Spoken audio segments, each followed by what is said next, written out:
chers téléspectateurs Arfan par rapport à ki nga xam ne que moo di Cheikh Diba programmation budgétaire 2026-2028 entre ambition à la baisse et recadrage Arfan dañ si daal di taxaw si nu mu gën a yaatu par rapport ak wàllu wu ni mel gis neen ñu daal di voter la loi de finances rectificative bu 2025. Mais budget bi dafa am benn discorde boo xam ne da see am entre l'opposition et bien sûr le pouvoir. Cheikh Diba mu daal di ferrailler avec les députés de l'opposition lors du vote coow li nga xam ne itam déggoon nañ ko fa. Alors plus de 10 milliards Arfan de dette en 2 ans, à qui la faute loolu itam tax ñu daal si taxaw leneen itam moo di li nga xam ne que moo di nii gis naa ko tey quotidien mu ne cher toujours sans prévision amul xamul fu mu jëm. Nous sommes dans une situation de précarité budgétaire et financière. Nous voulons ramener le déficit à 7% en 2025 et à 5% en 2027. Thierno Alassane Sall jàpp ni aussi il y a un réel problème avec les chiffres yi nga xam ni itam ñu koy daal di avancé. Walfadjri ni où va le Sénégal fan la jëm par rapport ak wàllu wu ni mel parce que suñu xool pays au 4e sous-sol maanaam ñu suufa marge de manœuvre amatul. Le pays une pirogue trouée de partout avec ñenn ñi concrètement Arfan Sénégal fan la jëm Aïssata Tall jàpp ni les chiffres yi nga xam itam alerte avancé nañ ko sont alarmantes. Cheikh Diba ministre des Finances ni les 10 milliards de dettes ne sont pas de la responsabilité du gouvernement actuel. Voilà. Alors depuis 2 ans nag fa su ne état continuité là est-ce que ñoom mën na si génnee seen bopp. Il faut éponger d'abord la dette. Qui a occasionné cette dette là. C'est l'ancien régime de Macky Sall. Même les responsables de Benno Bokk Yaakaar acceptent que la dette là ñoom ñoo ko def. Mais xam nga lan la ñuy wax Cheikh Diba xam nga lan lañ ko wax. Yow tu fais partie de ce régime de Macky Sall. Il était le directeur de programmation du budget. Ah donc on mais il gère pas les finances. Le directeur de programmation c'est pas l'exécution programmation. Aïssata Tall Sall reconnaît que la dette là ñoom ñoo ko def. waa Benno Bokk Yaakaar mais daf ko ne tout simplement yow bokkoo nga ci suñu régime loolu la ko wax. Mais la dette là n'a pas été occasionnée par le régime de Pastef wala le régime de Diomaye. Déedéet c'est une dette accumulée par le régime de Macky Sall. C'est ce qu'on donne pas l'information qu'on donne pas aux Sénégalais. waa Benno Bokk Yaakaar nii gis nga ni ñuy seen wax yu bëri nii ñoom Abdou Mbowe woot dette bii nii. ñoom ñoo ko occasionné les 10 000 milliards yi nga dégg nii ñoom ñoo ko occasionné. Mais pourquoi il nous parle de 10 milliards de dettes 10 000 milliards de dettes. Donc da nga jàpp ni luy njàkk ñoom ñooy njàkk nga jàpp ni. Mais ñoom la mais pourquoi il nous parle pas des recettes les recettes là où ils ont fait des recettes de 700 et quelques milliards en 1 an le régime de Diomaye a fait. En 3 mois, ils ont fait des recettes de 3692 milliards. 3000 en 3 mois. Pourquoi les journaux n'écrivent pas ça? Si les recettes de Diomaye comparées aux recettes de Macky Sall en 2023-2024, on ne parle pas de ça.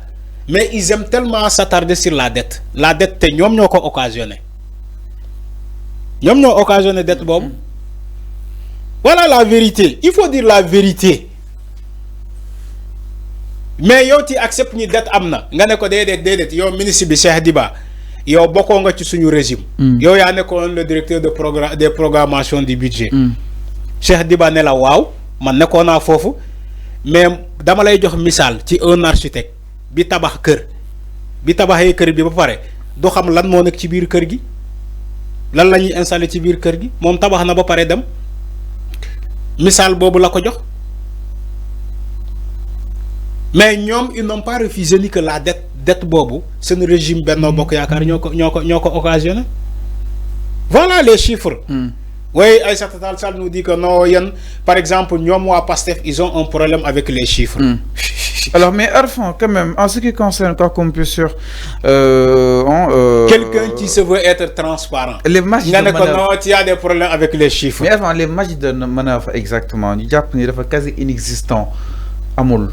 Fu ñu war a mën a sukkandiku fu ñu war a mën a jàppandiku peut-être pour daal di relever waat li na. Non ñoom ñoo ne amul régime bi mu ngi liggéey nga ne amul.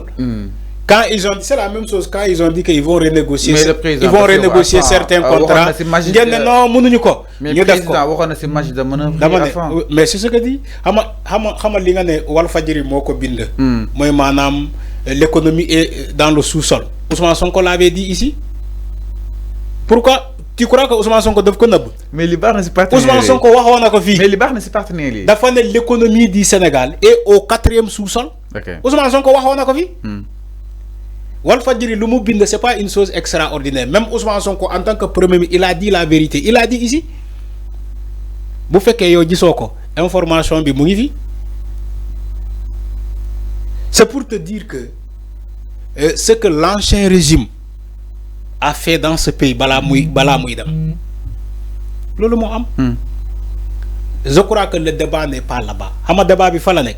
Mais enfin, débat muy fofu enfin 10 milliards dans 2 ans.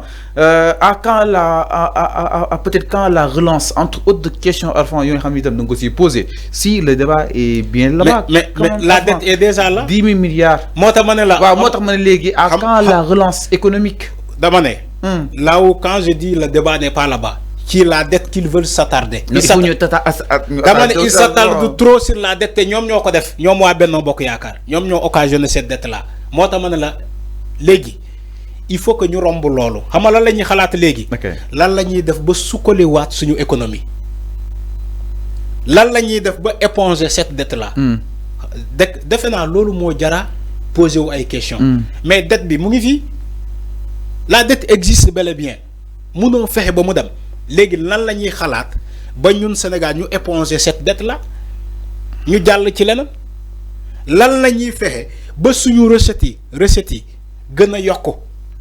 Gëna accroître que ça. Mais avant mais gis ngeen Abdou Mbow xawma day kañoo xawma day kokkali néna dal enfin il faut ñu créer ben ministère buy chargé exclusivement. Pourquoi mom xalaatu ko won ci Macky Sall de la dette. Pourquoi xalaatu won ci Macky Sall loolu. ñu créer ministre buy chargé exclusivement de la dette. C'est ce que j'ai dit.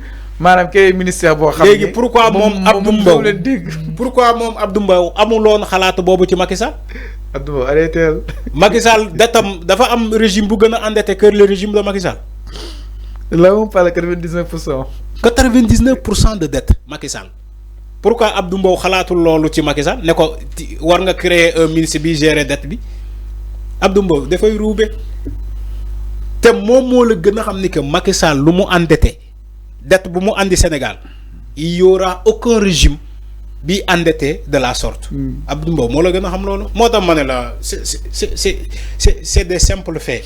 Mais avant ce débat bi aussi gis nañ Esta Sall dama né enfoncé carrément Cheikh Touba diko Cheikh ne kon xama ñom buñ leen né normalement wax leen amuñu lu ñuy wax. dëgg la alors jaajëf merci beaucoup merci par rapport ak wàllu wu ni mel par rapport ak mbir mi par rapport aussi li nga xam ne que moo di dette beeg tolluwaay bi liñ cëloon sal waxtu tàbbi na si jaax jaajëfal leen téléspectateurs yu Sénégal 5 TV Arfan bàyyi nga daal di nuyu aussi ñi nga xam ni itam ñoo nekkoon si chat bi dañuy topp boobu ba tey si li nga xam ne que moo di waxtaan wi.